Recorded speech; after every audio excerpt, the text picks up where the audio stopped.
June 20th, 1999. I awoke this morning to the sound of gunfire. Alan had gone to Miami to spend Father's Day with his dad, who had been doing very poorly as of late, and I stayed in Tampa.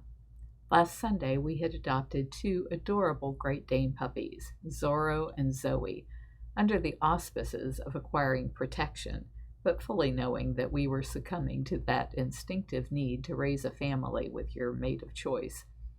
They were 9 weeks old, and they already weighed 25 pounds and were gangly and difficult to move from house to house.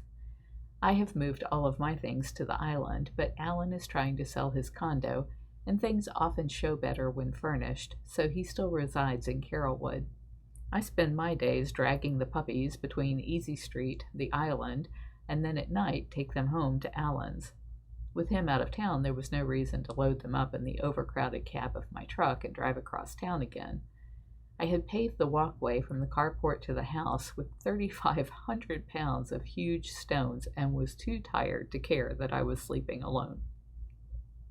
I went to bed around 10:30 and slept soundly until I awoke at midnight from the rush of adrenaline that was produced by being awakened by the sound of gunfire cutting through the night.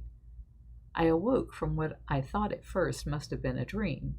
I dreamed that I had been awakened by the sound of a rifle exploding, and that I heard the bullet go whizzing by the house under the west porch, which would be right behind the headboard of my bed.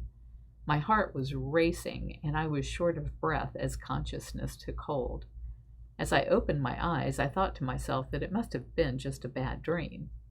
My overworked imagination had gotten the better of me, and I was a victim of my own creativity. Then I heard the second shot.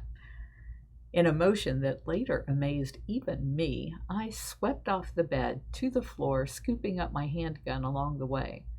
I was aware of the fish tank light that illuminated my form to anyone looking through the west porch door, which still had no curtain, and I dropped out of sight to the floor, using the bed to disguise my form. The shot had come from the south side of the house, and there were wooden shutters over all of the other windows in the room, including that one.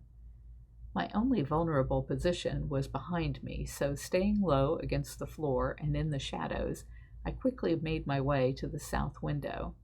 I wanted to open the shutters and look out, but knew that the light behind me would reveal my presence at the window. If it were Don or Crazy Gary aiming at me, they would have a clear shot. I decided instead to barely crack the slats in the corner of the window and see if I could see anyone in the yard. As I peered desperately into the darkness, heart pounding out of my chest, I saw the flash of light and heard the blast of the third shot being fired. It was directly across from me on the other side of the creek. I ducked, but even as I did, chided myself for thinking I could dodge a bullet. It's funny how things happen in slow motion when you think you are going to die. I wondered if God would give me the speed to dodge certain death. I wondered if he didn't, why he had ever protected me so fiercely for so long just to let me die alone here. I wondered if it was Don, would he then kill my daughter, or had he already?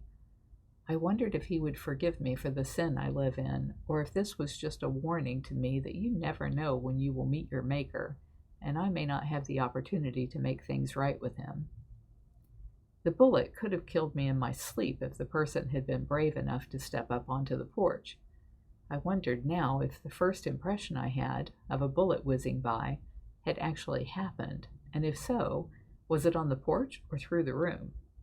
I wondered if I would be able to kill my attacker and revenge my own death. I remembered that Jamie had told me earlier that Crazy Gary didn't come to Easy Street today because he knew I didn't want him there, and I wondered if his fatal attraction to me was going to be fatal to me. I wondered if he would get off as easy as when his roommate committed suicide with Crazy Gary's shotgun. I wondered why his roommate had to die the day after he met me. What had he said that had set Crazy Gary off? I wondered what kind of gun it was, and what it would feel like to bleed to death. If it was Crazy Gary, why didn't he use one of his silencers? I wondered if I'd been hit, maybe I just didn't feel it yet. I wondered how I could turn off that blasted light in the fish tank so that I could have the cover of darkness on my side. I slithered back to the bed and reached up and turned on the outside porch light, but knew it would not be enough light to see across Rocky Creek. I hoped the person would see that I was awake and alert and would run. Staying low on the cold tile floor, I worked my way around the house, staying in the shadows until I got to the living room and the fish tank that seemed so weirdly bright. I closed the blinds on one side so that I could get closer to turn it off. I tried to close the blinds on the other side, but they were jammed. I couldn't stay out in the open in front of these sliding glass doors. I couldn't safely get to the light to turn it off, and thinking it safer to stay hidden, again flipped on more outside lights, hoping to create more light outside than inside. I had tinted the windows with a new product by 3M that will stop anything but a bullet, and which is nearly impossible to see through in the daytime. I had also installed a Brink security system, but hadn't listened to the video yet, and, not knowing how to use it yet, had not turned on the alarm. Was this a lesson in procrastination? I made my way back to the most secluded room, the master bedroom, and hoped to see at least as far as the river to see if anyone was making their way to me. I picked up the portable telephone along the way to call the police and to rally reinforcements. Who would I call into the line of fire? If I called the sheriff's department, would they send my brother? Would he die tonight too? My line of thought was broken by the sound of a helicopter hovering over my house.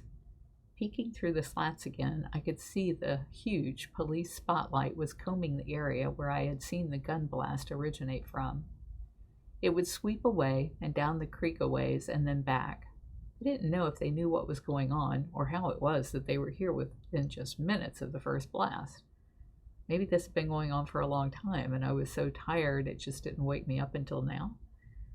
Maybe this had nothing to do with me. Could I be this lucky? Could this be coincidental? In my panic, I dialed 411, directory assistance, and the operator came on the line and said, "City and listing, please." I was shell-shocked and still didn't realize what I had done. I said, "I live in Tampa. Are you asking for my number?" The operator must have thought she had some drunk on the line, as she spoke very slowly and condescendingly and said, "No, I need you to tell me whose number you want."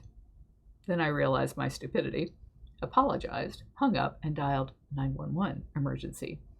When the operator came on the line, I told her my name and address in case I would be shot here tonight, and then said that shots had been fired and that the search helicopter was right over where I had seen the blast from.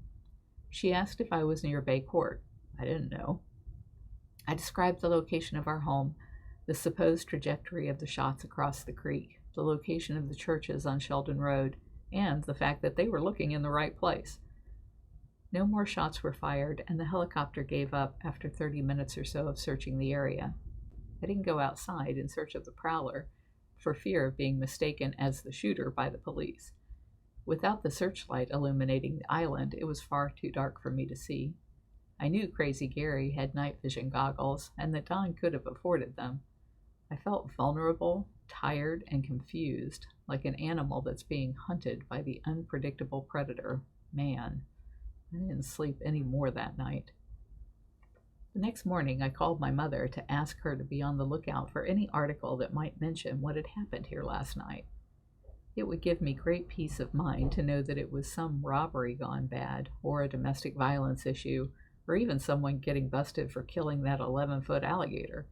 Any excuse for the shots would be better than my imagination gone wild. There was nothing in the papers, so she asked my brother, who said that there had been a complaint called in from Bay Street about the sound of shots being fired, and it just so happened that the sheriff's department had a chopper in the area. Only God's good providence could arrange for a police chopper to be hovering over me at the same time that someone started shooting. I couldn't find a bullet hole anywhere in the house and wondered how anyone could miss at such close range. They must not have been aiming for me. I felt good about that theory, but my parents believed that the shots were fired to lead me out into the open to investigate. I would have been a much easier target out on the deck. Had the police helicopter not been right there, I might well have done that. I wouldn't have been able to sit back and do nothing. As it was, I felt the police did much more than I ever could have done, and surely they had scared the person off, if nothing else. Sunday, my father spent the day checking out the land on the other side of the creek and found a trampled down area, deer tracks, and not much else. My daughter discovered sardine can tins that were fairly new in the shed at the Sheldon Roadhouse we own, which is on this same creek. Don and I have lived in both of these homes, and Don's favorite staple was sardines in oil and mustard. She found the lids from both, a few dirty blankets, a master lock, locked shut, and human feces in the shed. I'll ask my brother if he can fingerprint the items.